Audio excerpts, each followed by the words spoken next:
Et l'histoire commence par une femme qui dit « Je m'appelle Jamila. Nous sommes une famille de 12 frères et sœurs, composée de garçons et de filles, 5 filles et 7 garçons. Nous vivions dans un environnement rural avec mes parents, et la vie était difficile. Mes parents, mon père et ma mère, étaient très stricts. Ils ne se comprenaient pas du tout et avaient une façon de se mettre d'accord qui consistait à agir ensemble pour nous imposer les mêmes règles sévères. Parfois, ils nous obligeaient à dormir dehors, sur le toit, ou même avec les animaux. Et cela, avec leur plein consentement mutuel. Ma mère savait que ses enfants ne dormaient pas dans la maison, mais elle faisait comme si de rien n'était. C'était leur méthode. Je peux dire que ma mère trouvait son confort à sa manière. À l'époque, dans notre village, les hommes avaient beaucoup de pouvoir et dominaient souvent les femmes et les enfants. Ma mère, je ne sais pas comment elle a fait, mais elle a trouvé une sorte de solution à ce contrôle excessif, en nous mettant au premier plan et en cherchant son propre confort. Elle nous laissait nous débrouiller. La vie n'était pas facile, surtout avec la charge de travail que nous avions. En plus, à cette époque, il y avait peu de confort matériel, même si la terre donnait de bonnes récoltes grâce à la pluie. Mais autant il y avait d'abondance, autant il y avait de labeur et de souffrance. Le repos n'existait pas.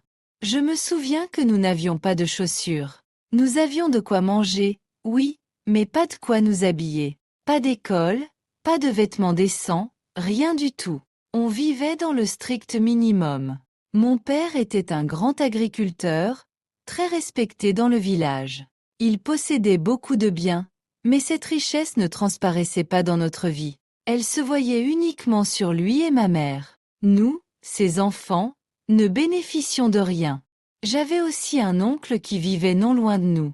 Lui aussi adoptait la même méthode de vie stricte. Ses enfants subissaient la même chose, pas de confort, beaucoup de dureté.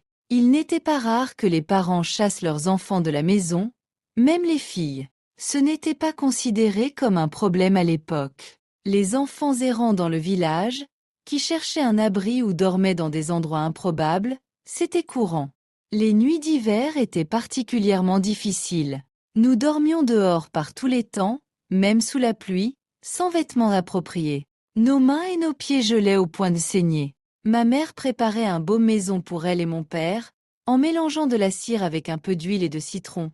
Mais nous, les enfants, nous devions nous débrouiller. Mes mains étaient tellement abîmées que le sang coulait dès que je touchais quelque chose. Mais personne ne s'en souciait.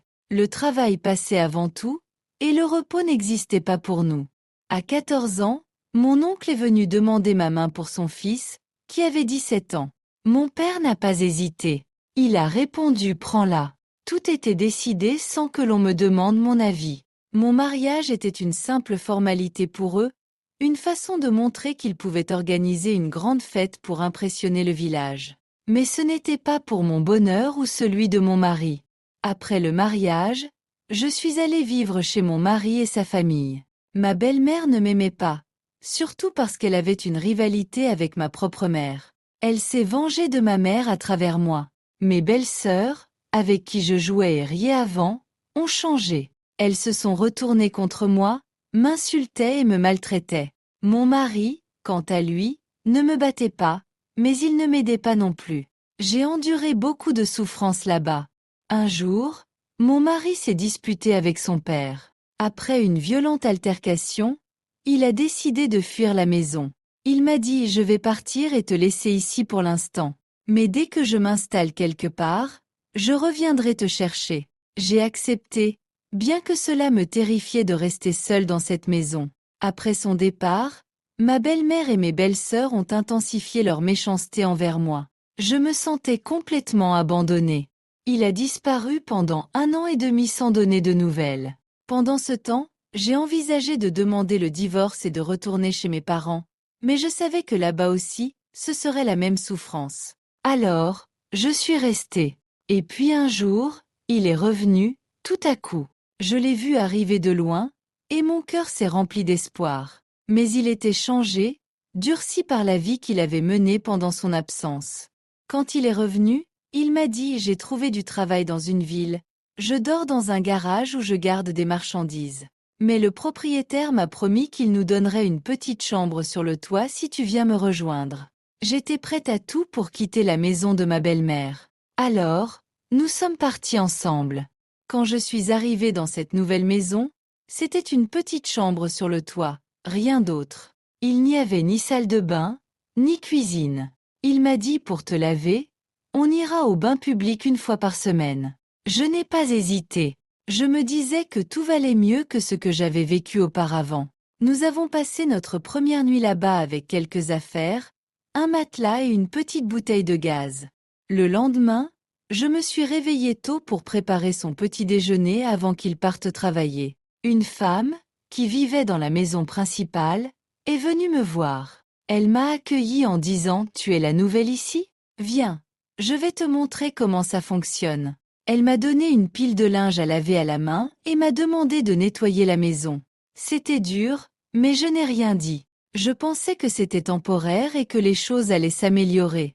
Les journées étaient longues et épuisantes. Chaque jour, je nettoyais toute la maison, je lavais les draps, les vêtements, les rideaux, tout devait être impeccable. La femme de la maison changeait de drap et de pyjama tous les jours. Tout cela devait être lavé et repassé quotidiennement. Je n'avais pas une minute pour moi, mais je supportais, pensant que ce n'était qu'un passage. Après quelques mois, je suis tombée enceinte. Je lui ai demandé de me ramener chez mes parents pour accoucher. Il a accepté, et je suis retournée au village. Là-bas, j'ai accouché et passé un peu de temps avec ma famille pour récupérer. Mais bientôt, il est revenu me chercher, et nous sommes retournés dans cette petite chambre sur le toit. Cette fois, les choses étaient encore plus difficiles, car je devais m'occuper d'un bébé en plus de tout le travail que je faisais déjà. Au bout de quelques mois, j'ai commencé à me plaindre. Je lui disais, nous ne pouvons pas continuer à vivre comme ça. Trouve un autre endroit pour nous. Finalement, il a loué un petit appartement, loin de la maison où nous étions. C'était modeste, mais c'était notre espace, et j'ai commencé à me sentir un peu mieux. Avec le temps, mon mari a réussi à ouvrir un petit magasin. Il travaillait dur, et peu à peu, nous avons amélioré notre situation. Nous avons eu 2 autres enfants, et notre vie a commencé à s'améliorer. Il a acheté une voiture, un terrain, et nous avons construit notre propre maison. Mais ce succès n'est pas venu facilement. Cela a pris des années de sacrifices, de privations et de travail acharné. Après des années de sacrifices et de dur labeur, notre situation s'était considérablement améliorée.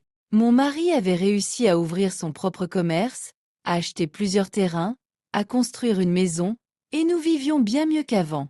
Nos enfants étaient bien habillés, allaient à l'école, et nous avions enfin un niveau de vie décent. Mais cela avait pris plus de 30 ans de lutte et de patience. À ce moment-là, notre fils aîné avait 36 ans, notre fille 28 ans, et notre plus jeune fils 20 ans. Nous étions fiers de ce que nous avions accompli, et notre famille vivait dans une certaine harmonie, malgré les défis du passé. Mais cette stabilité n'allait pas durer. Un jour, ma belle-mère est tombée malade. Elle est venue vivre chez nous, et je m'occupais d'elle comme si elle était ma propre mère. Malgré nos différents passés, je ne lui en voulais pas. Elle est décédée chez nous, entourée de notre famille. Ce fut une période difficile, mais nous avons surmonté cette épreuve ensemble. Quelques mois après le décès de ma belle-mère, mon mari a commencé à changer. Il devenait de plus en plus absent de la maison. Quand je lui demandais pourquoi il passait autant de temps à l'extérieur, il me répondait toujours qu'il était occupé par le travail. Mais je sentais que quelque chose n'allait pas. Il était moins présent, plus distant. Un jour, il m'a dit qu'il devait partir dans une autre ville pour assister à un mariage. Il est parti, mais il ne semblait pas pressé de revenir. Je lui téléphonais, il répondait, mais ses réponses étaient vagues. Au bout de quelques jours, mon fils aîné m'a dit qu'il avait vu son père dans notre ville, alors qu'il était censé être parti. Cela m'a inquiété, et j'ai commencé à douter de lui.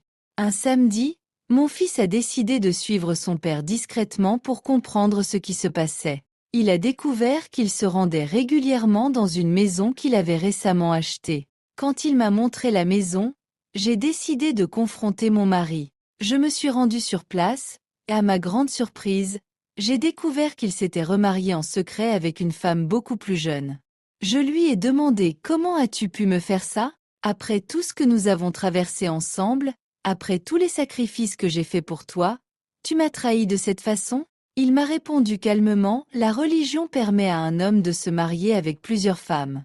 Je n'ai rien fait de mal. Mais ce qu'il ne comprenait pas, c'était que ce n'était pas le mariage en lui-même qui me blessait, mais le mensonge, le secret et la trahison.